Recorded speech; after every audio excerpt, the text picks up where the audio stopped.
પાટી વિસ્તારની રાજ ટેક્સટાઇલ માર્કેટમાં ભીષણ આગ લિફ્ટ વાયરિંગમાંથી શરૂ થઈ 7મા માળ સુધી ફેલાઈ। સુરતના પર્વત પાટી વિસ્તારમાં આવેલી બહુમાળી રાજ ટેક્સટાઇલ માર્કેટમાં આજે સવારે લગભગ 7 વાગ્યાની આસપાસ ભીષણ આગ ફાટી નીકળતા બજારમાં અંધાધૂંધીનો માહોલ સર્જાયો હતો। પ્રાથમિક માહિતી મુજબ આગની શરૂઆત નીચલા માળ પરના લિફ્ટ વાયરિંગમાંથી થઈ હતી અને તે ઝડપથી 7મા માળ સુધી પ્રસરી ગઈ હતી। આગને કારણે 20થી વધુ દુકાનો પ્રભાવિત થઈ હતી અને કાપડના મોટા જથ્થાને વ્યાપક નુકસાન પહોંચ્યું હતું।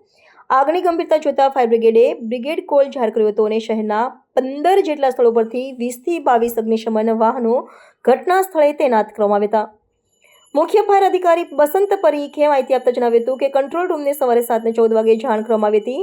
અધિકારીઓએ ત્રીજા, પાંચમા અને ઉપરના માળ પર ધુમાડાના ગોટે અને જ્વાળાઓ જોતા બ્રિગેડ કોલ ઇસ્યુ કર્યો હતો।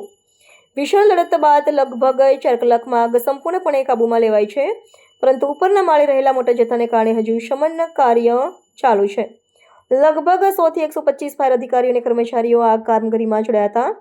પ્રાથમિક વિગતો મુજબ નીચલા માળથી છત સુધીના વાયરિંગને કારણે આગ ઝડપથી ફેલાઈ હતી, જ્યારે સિન્થેટિક કાપડના મોટા સ્ટોકને કારણે આગને નિયંત્રિત કરવી મુશ્કેલ બની હતી। ધુમાડો ઝેરી હોવાથી કર્મચારીઓએ ઓક્સિજન માસ્કનો ઉપયોગ કરવો પડ્યો હતો। સાવચેતીના ભાગરૂપે ઇમારતનો વીજ પુરવઠો કાપી નાખવામાં આવ્યો હતો। આગમાં મોટા આર્થિક નુકસાનનો અંદાજ છે અને આગ લાગવાના ચોક્કસ કારણ અંગે હવે તપાસ હાથ ધરવામાં આવશે।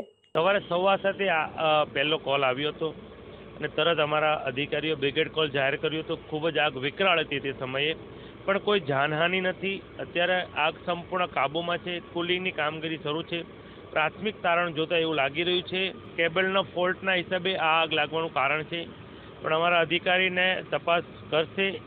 જે કોઈ ફોલ્ટ હશે, કદાચ કોઈ ભૂલ હશે તો નિયમ અનુસાર કાયદેસરના અમે પગલાં ભરીશું।